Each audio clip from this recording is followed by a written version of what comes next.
Di sini kelompok kami akan mempresentasikan tentang mata kuliah pembiayaan pembangunan terkait topik eksternalitas.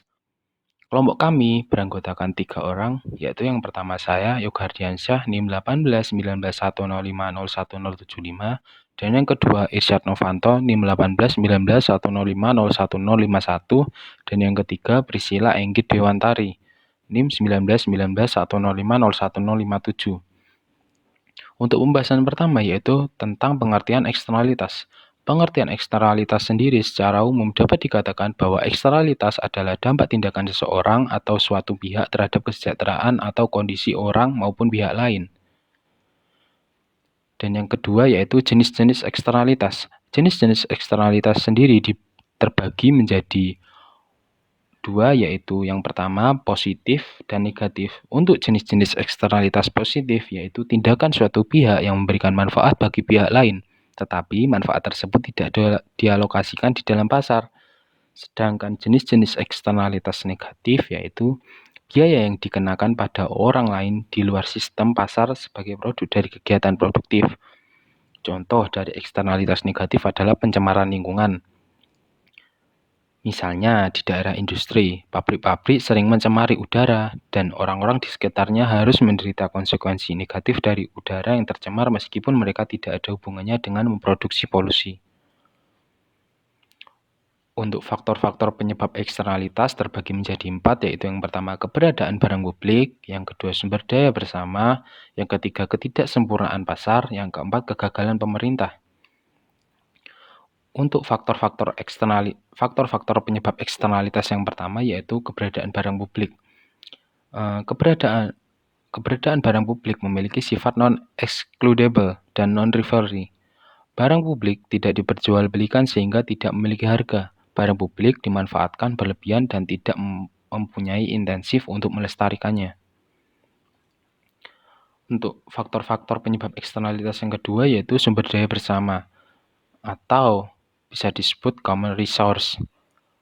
Sumber-sumber daya ini terbuka bagi siapa saja yang ingin memanfaatkannya dan cuma-cuma. Namun, tidak seperti barang publik. Sumber daya milik bersama memiliki sifat bersaingan. Pemanfaatannya oleh seseorang akan mengurangi peluang bagi orang lain untuk melakukan hal yang sama. Untuk faktor-faktor penyebab eksternalitas yang selanjutnya akan disampaikan oleh teman saya yaitu Irsyad Novanto.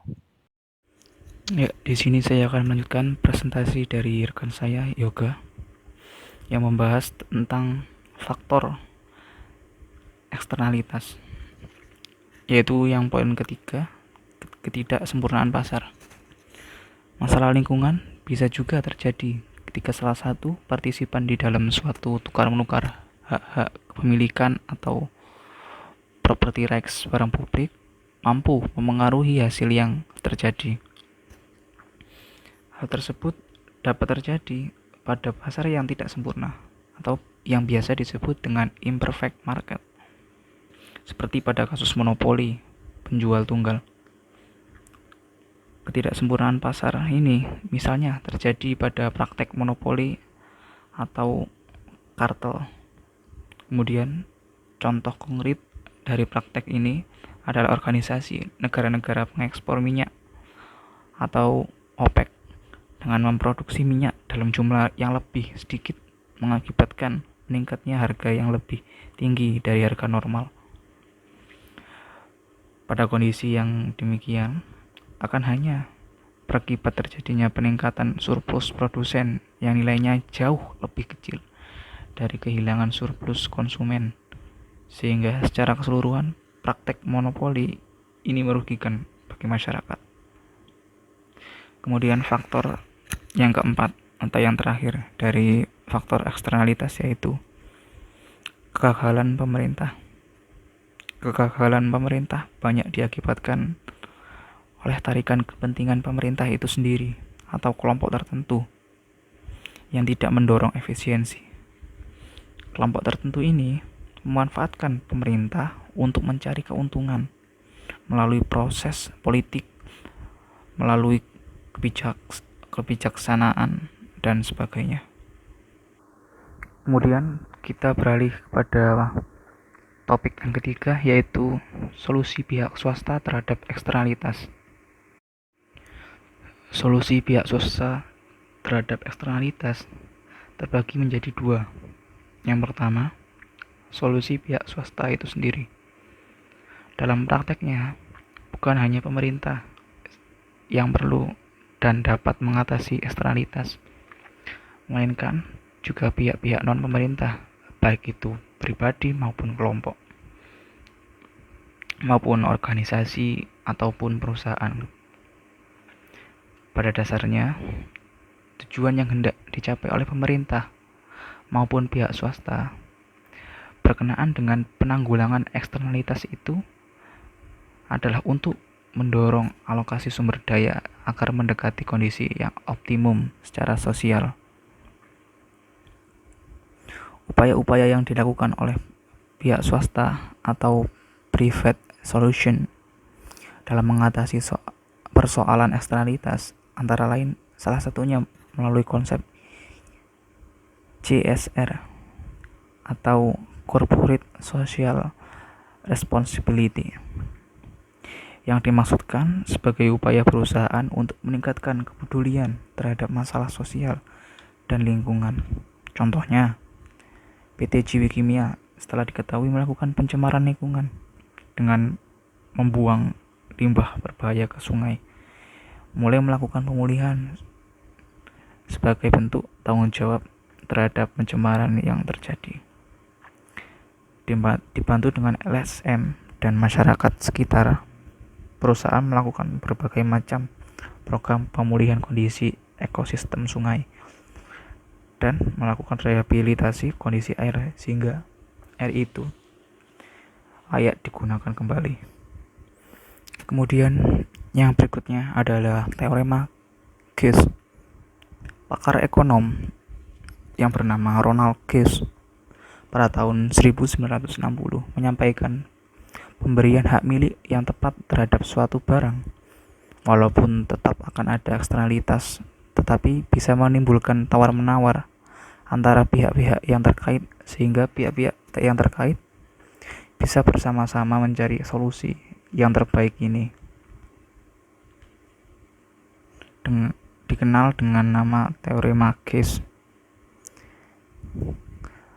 Arti dari teorema Gies adalah suatu pendapat bahwa jika pihak-pihak swasta dapat melakukan tawar-menawar mengenai alokasi sumber-sumber daya tanpa harus mengeluarkan biaya.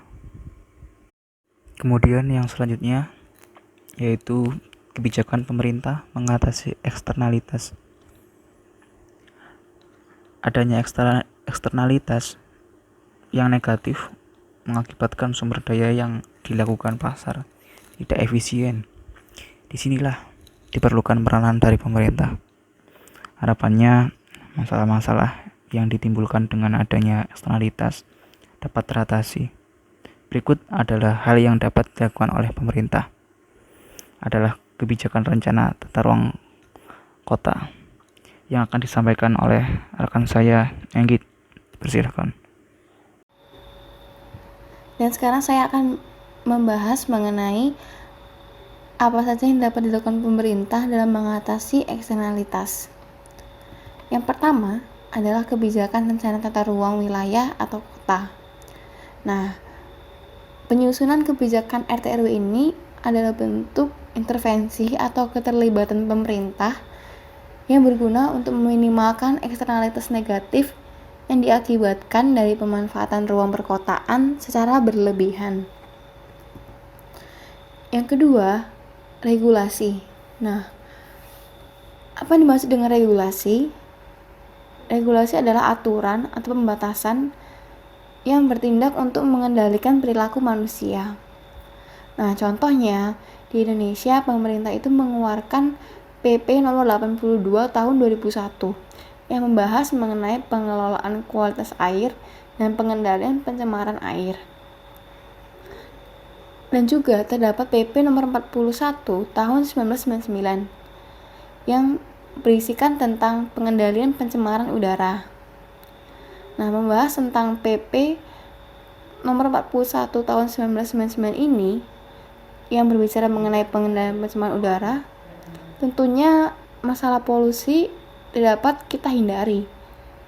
Dan masalah polusi ini juga tidak dapat hilang secara total, dan yang dapat kita lakukan hanya membatasi jumlah polusi tersebut seminimal mungkin.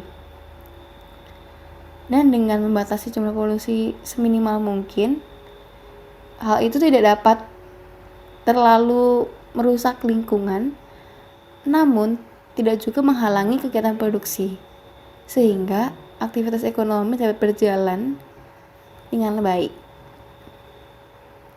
Yang ketiga adalah pajak Pigovian. Konsumen atau perusahaan yang menyebabkan eksternalitas harus membayar pajak sama dengan dampak marginal dari eksternalitas yang dibuat. Nah, contohnya pada negara Australia. Pemerintah Australia ingin mengurangi polusi udara di negeri itu. Dan hal tersebut diupayakan dengan adanya rencana penerapan pajak emisi karbon bagi penghasil polusi. Nah, pajak itu akan dikenakan sebesar $23 Australia per ton yang berdasarkan skema perdagangan emisi karbon Uni Eropa. Dan dapat studi kasus. Studi kasus yang kami ambil adalah salah satu proyek besar jalan tol di Indonesia, yaitu Jalan Tol Trans Jawa. Nah, jalan tol ini melintas dari Merak di ujung barat hingga sampai Banyuwangi yang berada di ujung timur dengan panjang 1.150 km.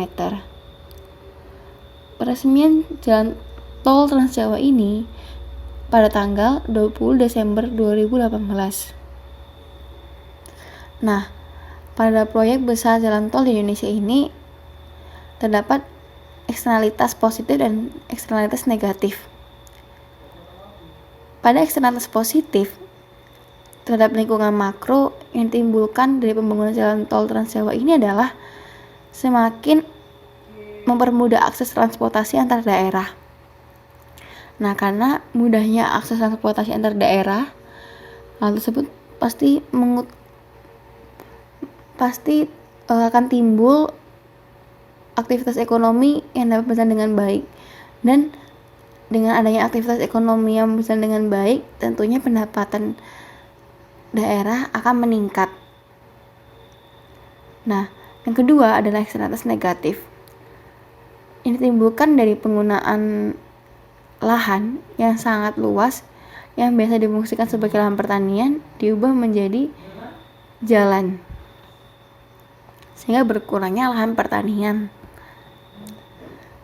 Dan kesimpulan dari presentasi kami pada hari ini adalah eksternalitas adalah efek yang dirasakan oleh suatu pihak yang ditimbulkan oleh tindakan pihak lain yang terjadi di luar mekanisme pasar. Jika dilihat, eksternalitas ini dapat dibagi menjadi dua, positif dan negatif. Dan langkah efektif yang dilakukan adalah jika pihak yang berkepentingan dapat melakukan negosiasi atau merundingkan langkah-langkah penanggulangan masalah eksternalitas yang ada di antara mereka. Dan juga terdapat beberapa hal yang dapat dilakukan pemerintah, yaitu yang pertama kebijakan rencana tata ruang wilayah atau kota, yang kedua regulasi, dan yang ketiga adanya penetapan pajak Pigovian. Sekian dari kelompok kami, terima kasih.